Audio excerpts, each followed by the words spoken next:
dear Final Fantasy XIV enjoyers, and welcome to the guide to the infamous P4 of the fight with Kefka.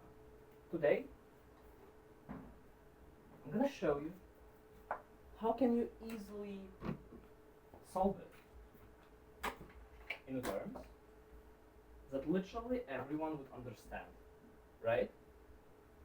The fight itself, the phase itself, doesn't take you too much to get used to. Let's imagine here's A, B, C, and our D. These two spots are saved for supports, while these two actually goes for DPS players. C and A would correspond to stack mechanic, while D and B would work for spread mechanic. Now that we are comfortable with this notation, I'll get rid of it.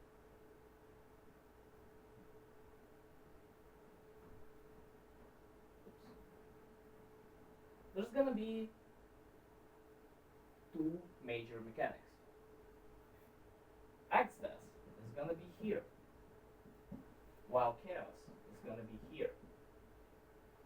Throughout the whole beginning of the phase, Access is gonna cost 2, technically 3, but you care only about 2, Grand Cross mechanics, while chaos is gonna do Tsunami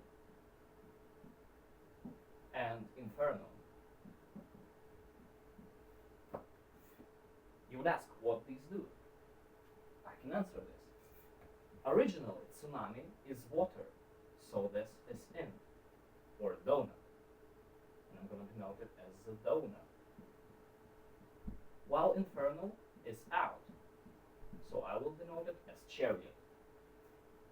I should probably move it somewhere else. So Tsunami is in, Inferno is out. While I say out, I mean that there's twisters at the same time, so everyone would want to stack middle, wait for the cast to end, and then move out to their pre-assigned positions. What happens next? They actually go in the following order. X-Dash is gonna cast first, then Chaos, then X-Dash again, and then Chaos again. So what do? First of all, we look at the first Grand Cross cost, coming from X-Dash. You will receive some of the debuffs. The debuffs can literally be Axel Bomb, what else? Thunder, Water, and Shriek.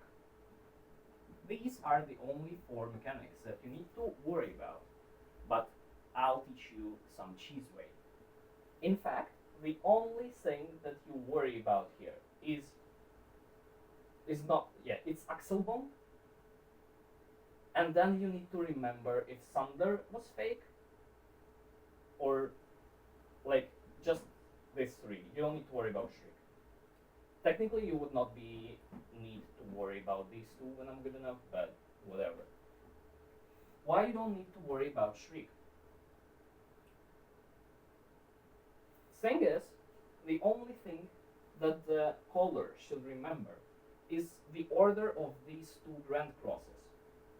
Because while all of these mechanics, first 3, unfold backwards from what I mean is the later you got your debuffs, the earlier it would resolve. Shriek doesn't actually work this way. Shriek goes forward, which means that you only need to remember the order of these 2. Let's say the first Grand Cross was real, and the second one, Grand Cross, was fake. Well, the only thing you need to remember for the rest of the phase is real, fake, or Russia. You can come up with your own callouts in your brain, but this is what's working. This is like what's working for me, for no particular reason. The next is thunder is normally it's a spread, but if it's a fake, it's a stack, and water is vice versa. Normally it's a stack, but if it was fake, it's a spread. Shriek is you are mechanics. You are mechanic. It's a gaze that you need to look away from, unless it's fake. Then you need to look at both people with shriek at the end of their debuff. So how are we gonna resolve it? Imagine two people with shrieks. Always there's gonna be one support and one DPS with shriek. We position them like so.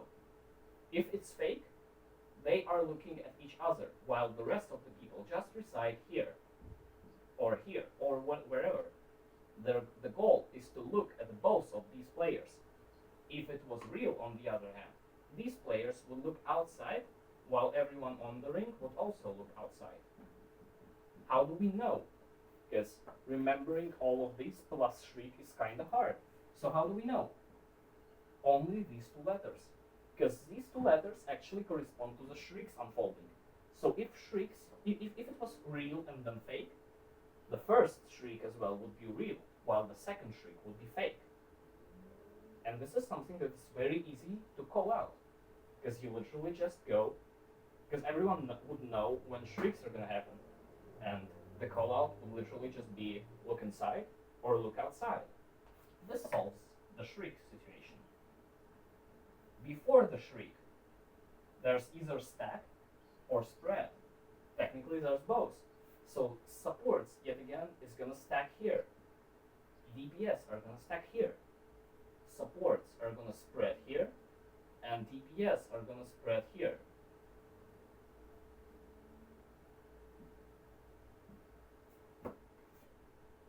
Now, we come to the last thing we need to discuss, which is chaos mechanics. Tsunami is in, Inferno is out. They both can be fake. But let me tell you, if Inferno was fake, it means in, and Tsunami was real, then we just know that both of them are in, and we just can call in. Or, to not mess with this shit, we can just call, no, actually, to not mess with this, we would call in.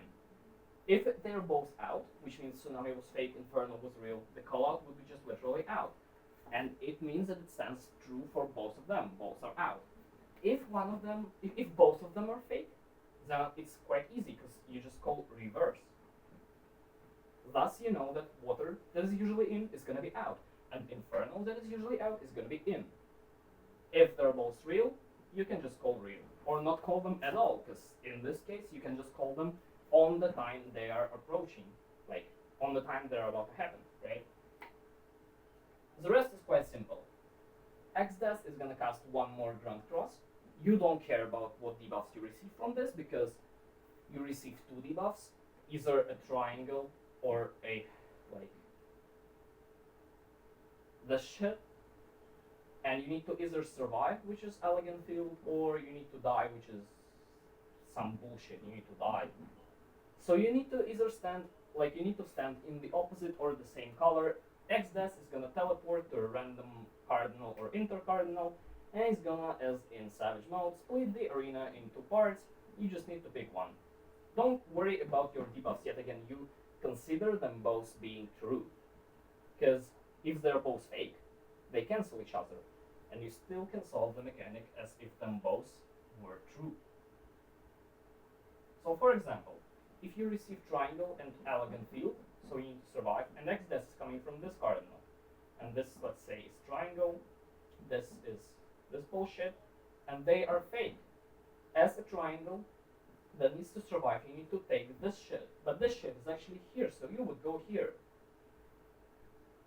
Quite easy enough.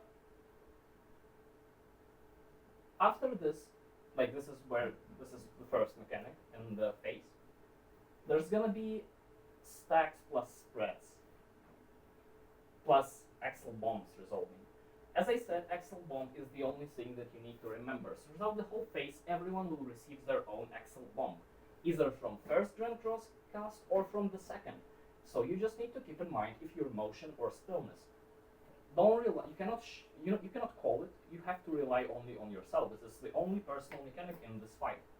So if it's motion, and you don't have spread on you or stack on you, resolving soon. You just go to stack. Here if you're support, here if you're DPS. These spots are for spread. So if you have spread and you know it's spread, you just go here. Immediately after this, Kefka is gonna do the line. The line can be either fake or false. So you need to stand either in the line or like this, outside the line. And the first shriek is gonna happen. So you would need to look inside or look outside. Immediately after this, the first chaos mechanic is gonna resolve, which is either in or out. Keep in mind, while doing this, you need to pay attention for the second set of debuffs, and I mean thunder or water. So you would have to go, well, if you go out, you would have to go immediately to your spread position if you're spread, and to your stack position if you're stack or nothing. Alright, immediately after the stack, the second motion happens for stillness while you're stacking or spreading. So you still need to pay attention to your Excel bomb if you still have one. After this, another set of shrieks. Oh, while stacks and spread happens this time, Kefka is gonna do cones. After this, two more shrieks. So yet again stand like position like this and look either away or inside. After this, the second chaos mechanic, which is yet again either in or out. At this point, Kefka is gonna do mana release. Throughout this phase, this line and this cone are gonna get stored as fake or real, because Kefka casted mana charge. Mana release would not show cones or lines initially. Instead, Kefka's just gonna have two circles spinning around him like for a normal line plus cone. So one can be fake, the other like, you know, the thing. If the, let's say, ice here, if it's fake, it doesn't mean that ice is fake. It means that Kefka was lying about his cone mechanics throughout the phase being fake. Which means, if ice was fake, which means you had to stack here, spread here-ish, right? This is unsafe. This means if ice is fake during mana release, the ice now is real, because he was lying about the ice being fake.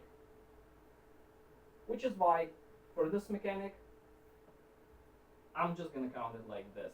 You can just keep in mind throughout the same line, cone, count them in only if they were fake. And then you can, like, let's say line was fake, cone was not, so you only remember lines throughout the phase.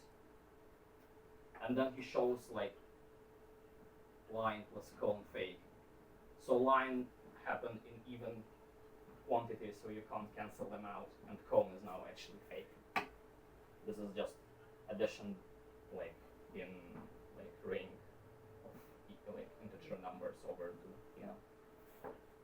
And that's it, that's the whole mechanic. Kill the boss, so it's below 25%, and we're chill and moving to P5.